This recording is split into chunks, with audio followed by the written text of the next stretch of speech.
Good evening, readers, and thank you for joining this Friday. Let's get into the show by taking the first question. The first question of the day is coming from Kartikeya Sharma from Hyderabad. He is asking what is slow sync flash and how it is used.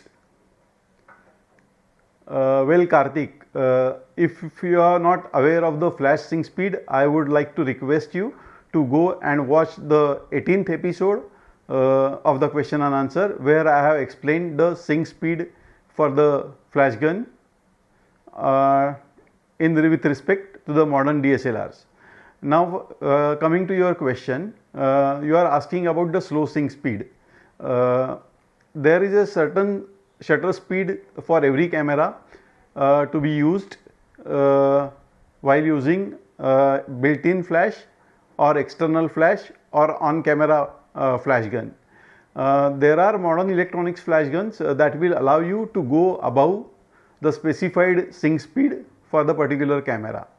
Now coming to the slow sync part of it, if the shutter speed specified as a sync speed for a particular camera is say 1/250th of a second, you can come down say by 1/25th of a second, then 1/60th of a second, then 1/30th of a second, or 1/15th of a second, or even below till 1 second. You can go to such a slow shutter speed where your hand is rock steady. Otherwise, you need to keep the camera on the steady support like a tripod or a bench or some flat surface where the camera will be rock steady. Now, what will happen when you are using the slow sync speed?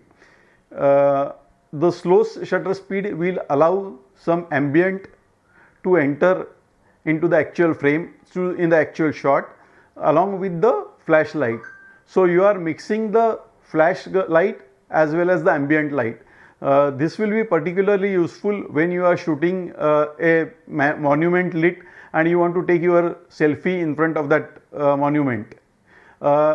In normal circumstances, if you use the green square mode, that is a full auto mode, the flash sync selected by the camera would be 1/160th of a second or above.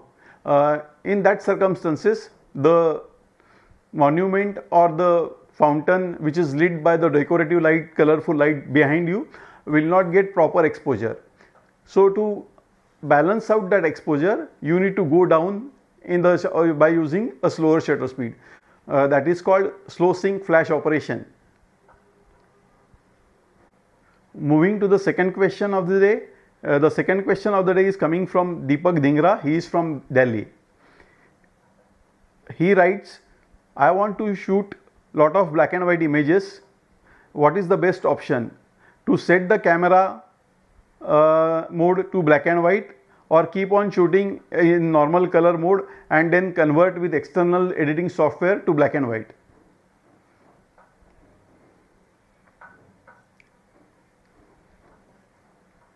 Well, Deepak, I would suggest you best of both world option. I would suggest you to shoot RAW plus JPEG and keep the camera setting to black and white. So, in this setting, what you will get? The normal JPEG image will be recorded in black and white. So, for that, converting the color image to black and white in camera settings will be applied. So, there won't be any manual override to this process. So, this is completely taken care by the camera process or the camera software which is embedded in your camera system. But the RAW, if you open the RAW image outside on your editing machine and open the RAW file, you will see it will be get recorded in a normal manner, that you will see colors in the RAW. That will give you more flexibility to control your highlights, shadow details, color cast. So, you need to remove completely the color tonality to 0. So, there are different methods you will find on the internet how to convert the RAW image into black and white. Option of best of both the worlds. But if you are only shooting JPEGs, I will tell you, you purposely shoot in color mode. The third and the final question of the day is coming from Som Prajapati from Kakinada. Som is asking, he wants to calibrate his monitor for his workflow. What is the best way to do it with the available resources at home? The very simple and the crude method to calibrate your monitor is to adjust the brightness and the contrast setting on your monitor.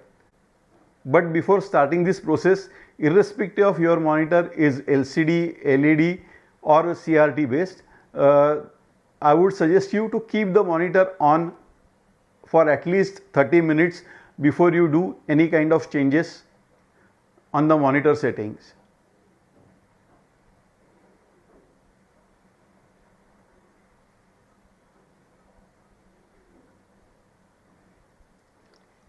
The adjustment of contrast and brightness is not the foolproof adjustment. It won't calibrate your monitor for color accuracy. So for color accuracy, you need to make a profile for your monitor and feed it into the editing software. So whenever you are editing your images on the particular monitor, you need to open that profile and edit your images.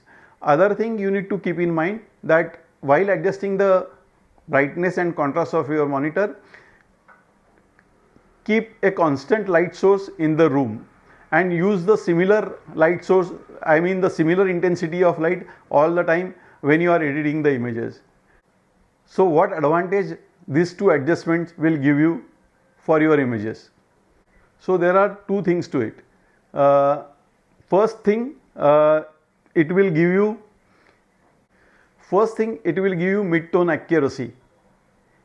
For that, I will be showing you one image on the screen. So there are three different squares in this particular image.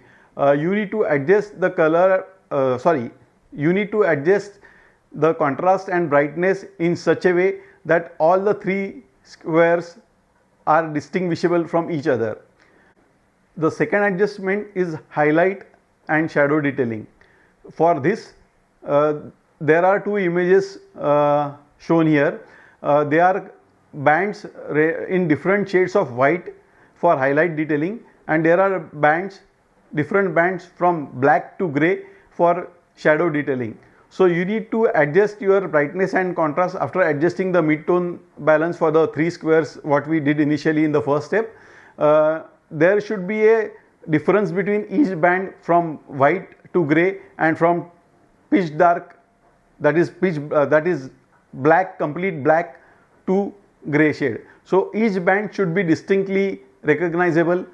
So there has to be some difference between the two adjacent bars to give you the correct tonality in the image. Again, I am telling you, this is a very crude method. You are not adjusting or you are not profiling the monitor with this. For the profiling of the monitor, there are many professional equipments available like Color One color calibrator and different softwares which comes along with it. So you need to adjust that.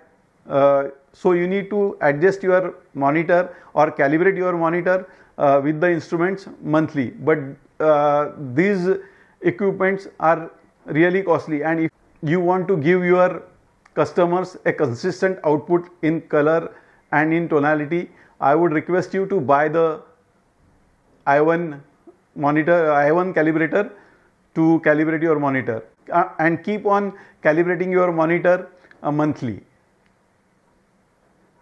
Thank you viewers for joining this session of question and answers. See you next Friday.